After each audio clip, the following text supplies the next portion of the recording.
Good afternoon, everybody, and thanks for tuning in. John Kelly Profile here, and welcome. Welcome to today's show. Is Nancy Guthrie dead? I hope not. I really hope not.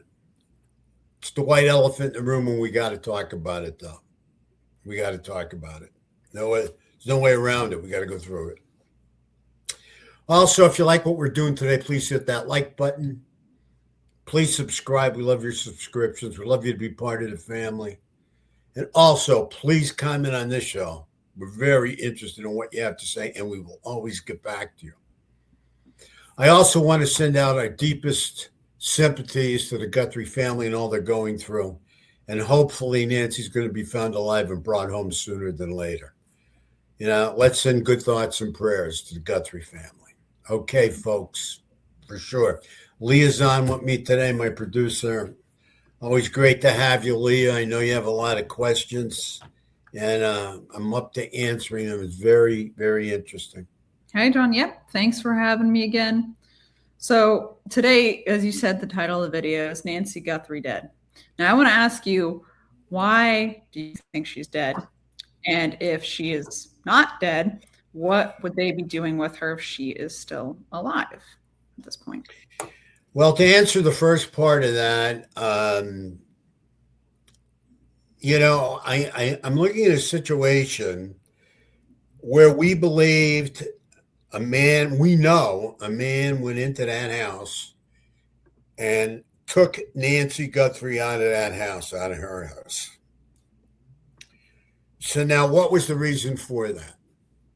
So we certainly jumped on the ransom piece and definitely should have jumped on it because it came out right away. Somebody wanted millions of dollars in Bitcoin, gave two deadlines for the money to be paid.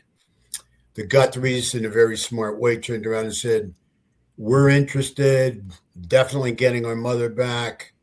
We want to celebrate with her. Show us proof of life. We need to have proof of life. That was the smartest thing they could have done. As far as I know, no proof of life ever came out. Deadlines came and went. There were some notes in between. But bottom line, I have no proof or have seen no proof that Nancy Guthrie was kidnapped for a ransom.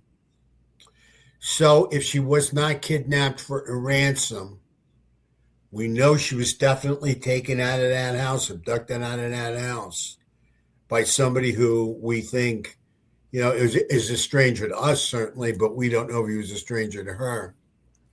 What would he do with her? One, why would he keep her alive if she could be a witness on him, at the very least, illegaling her house and assaulting her? I believe he assaulted her because she was bleeding coming out of the house. Something went on in that house. Supposedly he was in there for 40 minutes. So it's very hard for me to believe that he would keep her alive. It's very hard for me to believe he would keep her alive. Mm-hmm. So what was the motive? Was the motive robbery and then turned violent? Was it sexual?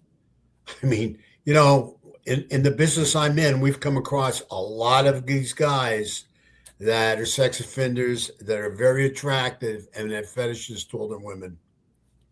Bottom line, we have a list of them. There's a bunch of them out there that we can refer to. And I am just wondering if it's somebody else maybe that has some kind of anger and rage towards her and is looking for revenge. So it's not about, if it's not about the money and it's not sexual, is it revenge? All right. Right now, it looks like the money's out the window as far as ransom goes. So we're left with a sexual offense or we're left with revenge of some sort for whatever reason. Why else would they haul her away? Why else would they take her? Mm-hmm. That's a lot of work. But also these guys that are professional kidnappers, they usually don't hang around houses or hang around anywhere for 40 minutes. That's usually something they don't do. So that's why I have concerns. Now, in the beginning when this happened, if I might be wrong, I might be right, but I think I'm right. I'm pretty sure law enforcement came out and said that the public is in no immediate danger because it's targeted and it's targeted at Nancy. But they were focusing on her being the target because of her daughter being so famous. Well, Nancy always, it seems, kind of kept that a little low because I've heard a couple neighbors on there that have been on the news that didn't even know her daughter was a celebrity and was so famous. Okay. So, this is something that's bothering me. This is bothering me quite a bit. I mean, what exactly did they take Nancy for? That's my concern. If it was not the ransom. Mm-hmm. And how long would they hold on to her? And because of her illnesses, how long could she possibly keep going in captivity without her meds and, without, being taken care of? So I have grave concerns here with this ransom situation seeming to go, to the side of the road, if you will. Seems to be disappearing, and I think the Guthries handled it exactly correctly. I mean, I think they handled it the way it should have been handled, and probably their mother would have wanted it handled that way too. God bless her, and all good thoughts and blessings for her. So we'll wait and see. What can we do? I want to believe she's alive. Yep. Yeah, let's hope. Let's hope and pray. We will see. But again, getting back to the public and a warning to the public that, there's no immediate danger because of the targeting. Well, if she wasn't targeted for ransom and she was just targeted because she was elderly and alone, an elderly woman and alone, then that means we have a predator on the loose. And I've been there before too. Mm-hmm. Okay. So I would suggest, that the public stay on their toes until we get to the bottom of this, because, it's either about the ransom, the fame, the money, or it's about some guy coming in there for some other reason going after some poor defenseless older woman. And if he's done it once, who's to say he won't do it 2 or 3 times? And who's to say he hasn't done it in the past? Mm-hmm. He could have history here, which I believe he probably does. And if he doesn't have it here, they might want to check Mexico and see if he has any priors over in Mexico, if they get the guy. Mm-hmm. But I believe he has, or they find out who he is. I believe he has priors somewhere, and I believe that'll come out. Because that gun he was carrying when he was coming into the house was a Mexican carry, and he didn't have the shirt draped over it. He wanted it seen. He wanted her to see it. He wanted to intimidate her with it. Mm-hmm. For whatever reason. But all I know, she left that house bleeding. And I'm upset over that. Mm-hmm. So, John, can you tell me a bit more about what kind of predator this might be? You already started talking about it. Can you tell me some more? Yeah, it could be a revenge kind of predator. It could be a sexual predator. It could be some kind of crazy robbery kind of predator. It's hard to say. It's hard to say. They come from a peeping Tom kind of variety. A lot of these guys, then they end up robbing, and then they end up raping, and then they end up assaulting and killing. I mean, and I'm talking about the Golden State Killer here. Okay, this is exactly his MO, the way he moved. Yes, the women he went after were younger, but there are men out there also that have a fetish for older women. I mean, we have a whole list of them. That's just the way they are. And, we have some, and most of them are serials. Most of them are serials that have done this. Carlton Gary's one out of Georgia, and he's dead, I believe. But he's one that got arrested. And then the granny killer. Where was the granny killer from again? Do you remember? I believe Florida. And I think down in Florida, yeah, the granny killer. Yeah. If our fans want to check that out. Go ahead. Next question. Yeah. Okay. So we talked a bit about the ransom, but do you want to elaborate a little bit on that? Do we know if there's any sort of ransom connection? Nothing's concrete right now.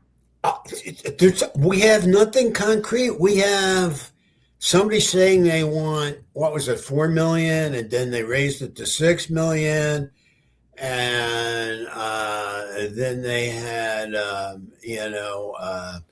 one time slot for 5 o'clock on a Friday, and then another settle up time slot when the ransom would be due for Monday at 5 o'clock, and they wanted it paid in Bitcoin.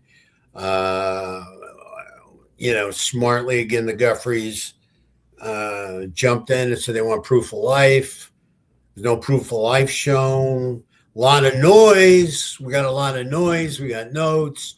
We got one guy saying, I'll tell you who he is, I'll tell you who this predator is for 1 Bitcoin, But I don't want to tell you who I am.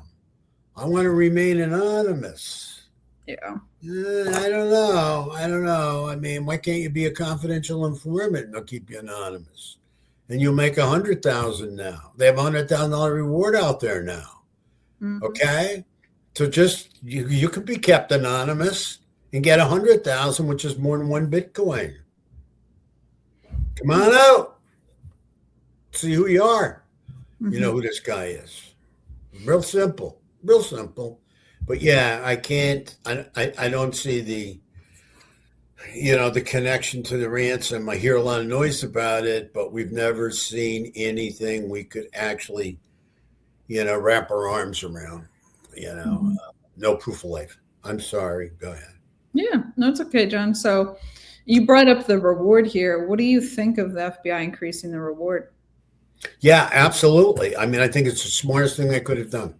Mm-hmm. I think it's the smartest thing they could have done because money loosens lips.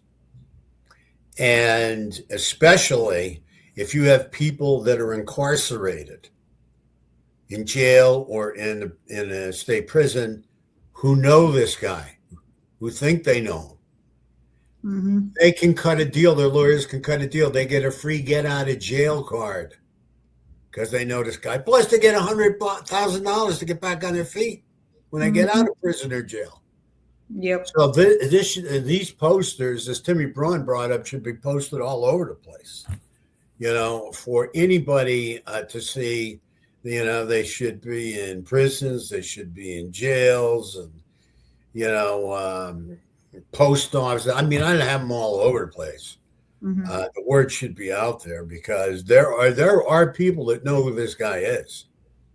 Make no doubt about it, and they will come forward. A lot of people say, "Oh well, if people won't talk because they're scared the cartel will kill them for being snitches." Well, let me tell you, the cartel. I don't know if they'll kill them. They won't kill them, but I can tell you that I don't think the cartel is big on people that go stealing older grandmas out of their house. Okay. And I don't think the cartel has much respect for a person like that. Maybe they do, but I don't think so. And a person like that only brings a lot of heat around. And these people are involved in moving millions upon millions upon millions of dollars in drugs. Yeah, wow. It's not worth their while to have somebody like this around. They're bad for business. Mm-hmm. Yep. I mean, look at all the press this case is bringing. So, yeah. A lot of heat. A lot of heat here. If you're on the wrong side of this. Mm-hmm. Now, I want to talk a little bit more about the act itself. So this happened at an interesting time of day. Is it normal for people to rob a house if that was the intention? No, not normal at all, because usually the person doesn't know who they're walking in on Yeah. at 2:30 in the morning, unless they do know who they're walking in on. For instance, if this guy did not know her, how does he know he isn't walking into some kind of sophisticated alarm system, or a husband or son being in the house with a shotgun? Mm-hmm. Okay. This guy knows her, knows of her, knows she's alone. She's defenseless. Can you imagine what it was like for this woman to wake up and see this guy dressed in this outfit looking down at her? With the gun hanging down his stomach, lower stomach? I mean, yeah, no. And as far as time of day goes, no, it is not normal, because you don't know what you're breaking in on. Mm-hmm. However, it does happen. But I think the optimum time of day usually is for different homes, not businesses, but for homes, would be in the afternoon, where people might have their burglar alarm or their security alarms off or whatever, because they're out or whatever at work. I mean, it depends, you know, and usually people aren't home, and it doesn't take a lot of scoping the house out before you realize if it's a good move or a bad move. But not 2:30 in the morning, unless you know exactly what you're walking in on. Mm-hmm. That's a bad move. Yeah. That is a bad move. And this guy knew he's been 40 minutes in the house. He was comfortable in there. Mm-hmm. He looked comfortable walking up, but he's an idiot. I mean, the guy has a little sophistication because he knew how to dress to a certain extent. But then when it comes to thinking ahead of time and covering the camera over and everything, and this has been all over, he didn't bring anything with him. He didn't take that into consideration and bring something to cover or black the camera out. That was like the last thing on his mind. But you could see how comfortable he was, and like no anxiety, and just walking around. He knew there wasn't anybody coming out of that house with a shotgun after him. He was very, very comfortable. He knew exactly the prey he was after. Mm-hmm. And he dominated her, and he took her away. Mm-hmm. Yep. So, John, you mentioned that, he spent over 40 minutes in this house. What do you think happened? Do you think he hurt her in the house? Is there some sort of sexual connection? I mean, we hear that there's these blood drops leaving the house that came from supposedly her head or hand. What do you make of all of this? I totally believe he hurt her. I believe that's why she was bleeding coming out of the house. What was he doing in there for the 40 minutes with her? Was he integrating her? Was he doing some kind of, assessment of her finances? Was he led to believe she had money hidden somewhere in the house, and he was going to press her and push her, maybe even get violent with her, to find out where that money was hidden at or whatever? He didn't seem to be in a hurry. He didn't seem to be worried that somebody was going to come in and walk in on him.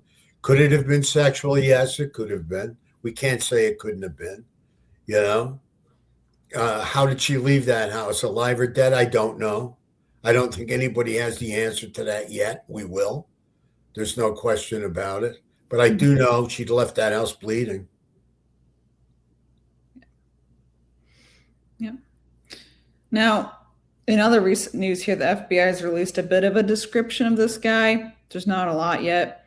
However, I want to get your take on it. So they're saying this person is a male who is approximately 5'9" to 5'10", average build. Very generic. And then he has this 25-liter Ozark backpack. What do you think about this description? And do you think anybody knows this guy and this could help? Definitely know him. There's definitely people out there that know him. Definitely.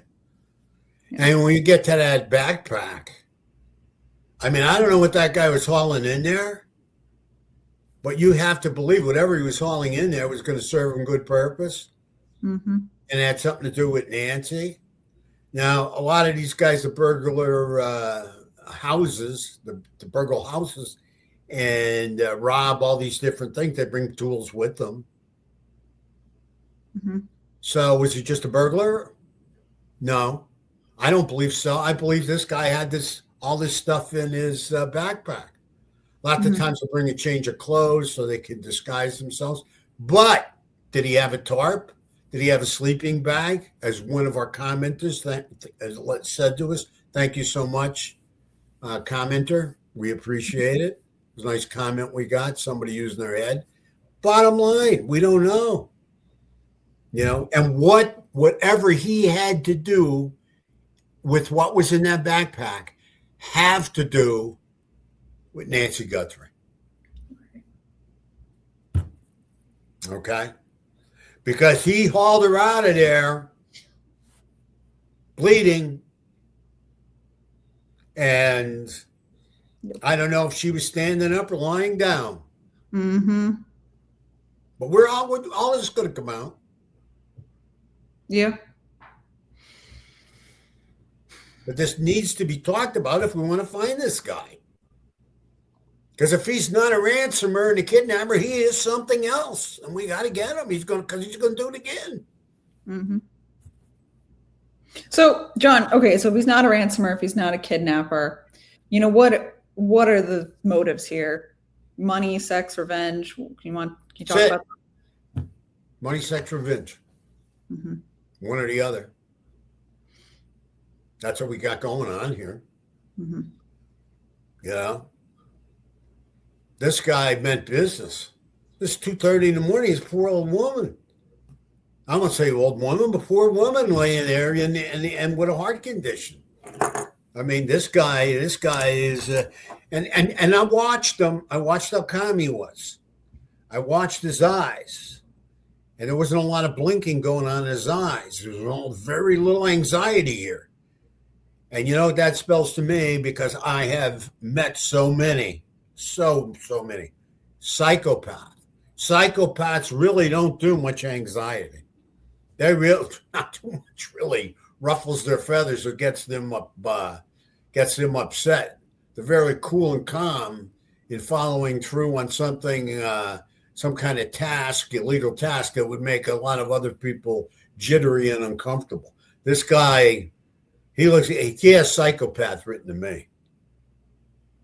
As far as I'm concerned, by looking at those eyes, because I've seen and talked, as you know, with psychopaths, and I mean, it's just amazing how they wouldn't know a feeling if they tripped over one, right?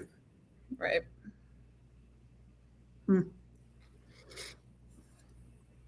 Be interesting to see this type of guy. Hopefully, we get some more info here.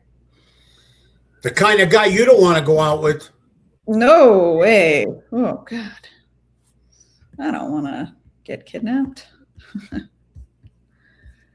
Yeah. Well, that's all I have for you today, John. I mean, more is going to come out hopefully on this guy. So in the next few days, let's hope more will be revealed sooner than later. I have no doubt. Please stay tuned, folks. And I want to thank you all for tuning in today. Short piece today, but we hope it was informative.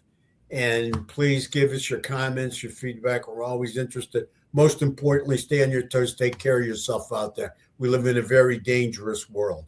Until we meet again, which will be shortly, God bless and have a good day. Thank you.